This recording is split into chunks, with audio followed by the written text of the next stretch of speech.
नमस्कार, SBT news में आपका स्वागत है। पेश है 22 अगस्त सोमवार सुबह 6:15 बजे राजस्थान की बड़ी खबरें। सबसे पहले नजर डालते हैं आज की हेडलाइंस पर। हाई प्रोफाइल पार्टी पर छापा, इंस्पेक्टर, तहसीलदार और प्रोफेसर गिरफ्तार। अब केसी वेणुगोपाल के साथ आज गुजरात दौरे पर सीएम गहलोत। शांति धारीवाल बोले, प्रदेश का पहला कार बाजार, केवल निर्माण का पैसा लिया। सरकार ग्रामीण खेलों को प्रोत्साहन देकर राज्य में एक नई खेल संस्कृति को दे रही जन्म, गहलोत। सरकार हर पर्व त्योहार पर मंदिरों में मनाएगी उत्सव। और अब खबरें विस्तार से सुनिए।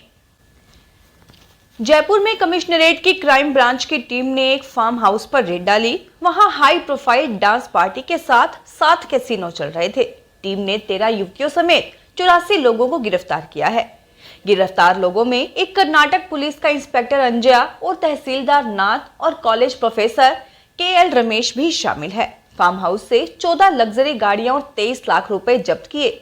जयसिंहपुरा खोर थाना इलाके के साईपुरा बाग रिसोर्ट में शनिवार देर रात पार्टी अरेंज की गई। एडीसीपी क्राइम सुलेश चौधरी ने बताया कि सूचना मिली थी कि रिसोर्ट में डांस पार्टी के साथ कैसीनो चल रहा है। टीम शनिवार देर रात 2 बजे वहां पहुंची तो लड़के लड़कियों की भीड़ थी। कोई शराब पी रहा था तो कोई हुक्का। 7 टेबल पर ऑनलाइन कैसीनो चल रहा था। टीम को देख सभी इधर उधर भागने लगे। टीम ने घेराबंदी कर 13 युवतियों समेत 84 लोगों को गिरफ्तार किया। क्राइम ब्रांच टीम के सीआई खलील अहमद ने बताया कि जयपुर के मोती डूंगरी निवासी किशन ने खाना पीना और इवेंट की व्यवस्था करवाई थी। मुख्यमंत्री अशोक गहलोत और केसी वेणुगोपाल आज सोमवार को चुनावी तैयारियों और राष्ट्रव्यापी रैली पर अधिक से अधिक भागीदारी के लिए गुजरात दौरे पर जा रहे हैं। यूडीएच मंत्री शांति धारीवाल ने कोटा वासियों को प्रदेश के पहले कार बाजार की सौगात दी। अब कोटा शहर के कसुआ इलाके में नया कार बाजार संचालित होगा। मंत्री धारीवाल ने रविवार को इस कार बाजार का उद्घाटन किया। इससे पहले कार्यक्रम स्थल पर पहुंचते ही कार बाजार व्यवसाय से जुड़े व्यापारियों ने मंत्री धारीवाल का जोरदार स्वागत किया। धारीवाल ने मंच से कार्यकर्ताओं को संबोधित किया। मंच से संबोधित करते हुए यूडीएच मंत्री शांति धारीवाल ने कहा कि नगर विकास न्यास द्वारा करीब 15 बीघा भूमि में 256 दुकानों का निर्माण किया गया है। यह राजस्थान का पहला स्थान है जहां एक ही स्थान पर सभी व्यवसायियों को रियायती दर पर दुकानें निर्मित कर दी गई हैं। कोई सोच भी नहीं सकता कि करीब 30 करोड़ की जमीन पर व्यापारियों से केवल दुकान निर्माण का 5.5 लाख रुपए लिया गया है। राजस्थान के मुख्यमंत्री अशोक गहलोत ने कहा है कि प्रदेश में ग्रामीण खेलों के महाकुंभ के आयोजन द्वारा राज्य सरकार खेल के आधारभूत ढांचे को मजबूत करने के साथ ग्रामीण खेलों को प्रोत्साहन देकर राज्य में एक नई खेल संस्कृति को जन्म दे रही है। 29 अगस्त से शुरू हो रहे राजीव गांधी ग्रामीण ओलंपिक खेल का जिक्र करते हुए सोशल मीडिया के जरिए आज यह बात कही। उन्होंने कहा कि राष्ट्रीय एवं अंतर्राष्ट्रीय खेल प्रतियोगिताओं में विजेता खिलाड़ियों को राजकीय सेवाओं में नियुक्ति देकर प्रोत्साहित किया जा रहा है। उन्होंने कहा कि सरकार प्रतिबद्धता के साथ खेलों के विकास के लिए बड़े फैसले ले रही है। उन्होंने कहा कि मुझे पूरा विश्वास है कि राजस्थान शीघ्र ही खेलों में देश में अग्रणी स्थान पर होगा। राजस्थान सरकार हर व्रत त्योहार पर मंदिरों में आयोजन करेगी। देवस्थान विभाग की ओर से ये आयोजन किए जाएंगे। भागवत कथा, सुंदरकांड पाठ और शिवजी के सहस्त्र घट कराने के बाद विभाग की ओर से 4 सितंबर को राधाष्टमी महोत्सव का आयोजन किया जाएगा। देवस्थान मंत्री शंकुतला रावत ने कहा कि विभाग की ओर से हर व्रत त्योहार मनाया जा रहा है। सभी पर्व पर मंदिरों में आयोजन किए जा रहे हैं। विभाग की ओर से भागवत कथा का आयोजन किया गया और इसके बाद हनुमान जयंती पर सुंदरकांड पाठ करवाए गए। सावन माह में शिवालयों में जलाभिषेक व सहस्त्र घट का आयोजन कराया गया। राजस्थान के जिन बांधों में भीषण गर्मी में एक बूंद पानी नहीं बचा था, अब उन्हीं बांधों पर जमकर खुशियां बरस रही हैं। राजस्थान के 22 बड़े बांधों में से 16 बांध लबालब हैं। इन सभी बांधों में 82% जल स्तर पहुंच गया है। ऐसे में अगले साल पानी की कोई दिक्कत नहीं होगी।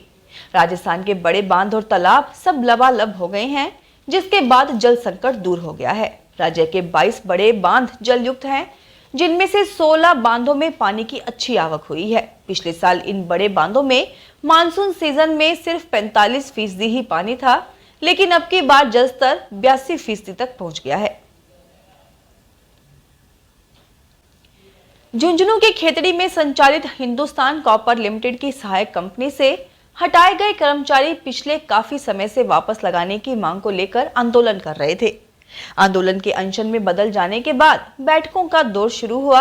आखिर में 7वें दिन कंपनी प्रबंधन और कर्मचारियों के बीच समझौता होने व वापस लेने की सहमति बनने के बाद आंदोलन को खत्म करने की घोषणा की गई।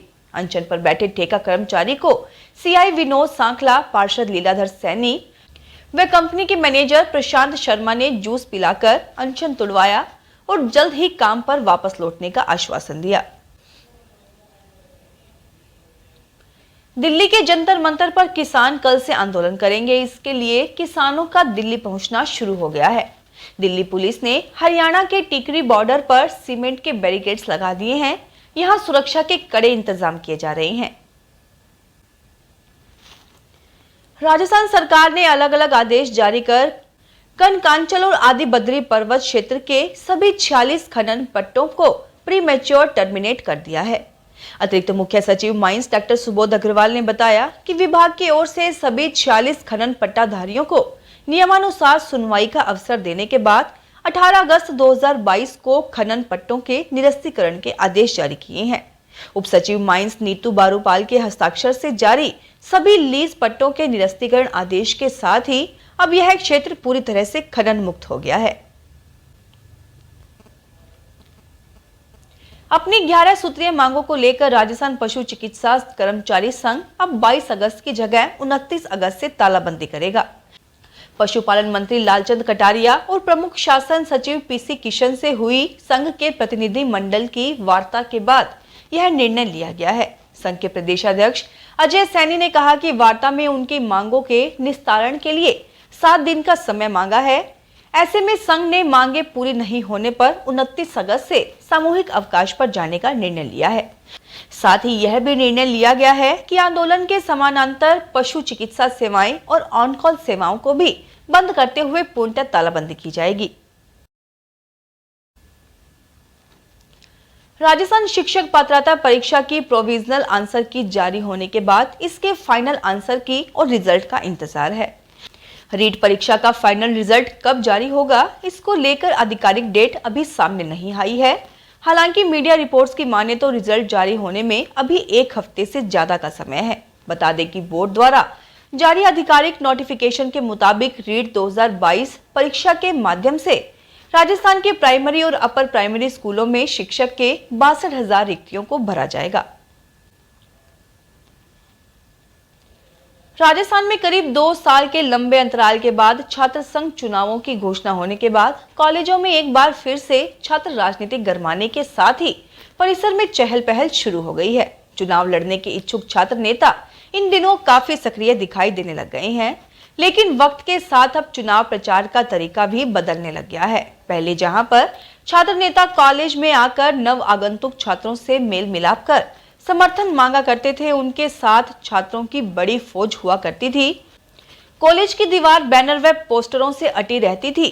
अब लगभग चुनाव सोशल मीडिया के माध्यम से लड़ा जा रहा है। बदलते दौर के साथ अब छात्र नेता सोशल मीडिया पर पेज के माध्यम से वोटरों को रिझाने का प्रयास करने में कसर नहीं छोड़ रहे हैं।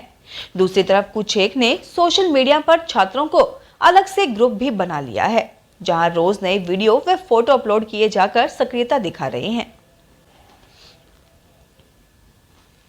जयपुर, अजमेर व जोधपुर डिस्कॉम में तकनीकी सहायक तृतीय के 1512 पदों पर भर्ती के लिए द्वितीय चरण की परीक्षा 27 अगस्त को होगी। परीक्षा राजस्थान के 9 जिलों में 58 केंद्रों पर एक ही पारी में आयोजित की जाएगी। प्रथम चरण की परीक्षा में द्वितीय चरण की परीक्षा के लिए 16,824 अभ्यर्थियों को सफल घोषित किया गया था। जयपुर डिस्कॉम के प्रबंध निदेशक अजीत कुमार सक्सेना ने बताया कि तकनीकी सहायक तृतीय के पदों पर भर्ती के लिए जोधपुर डिस्कॉम की ओर से गत 4 फरवरी को विज्ञापन जारी किया गया था। 15वीं राजस्थान विधानसभा के सप्तम सत्र की पुनः बैठक 19 सितंबर को प्रातः 11 बजे से होगी।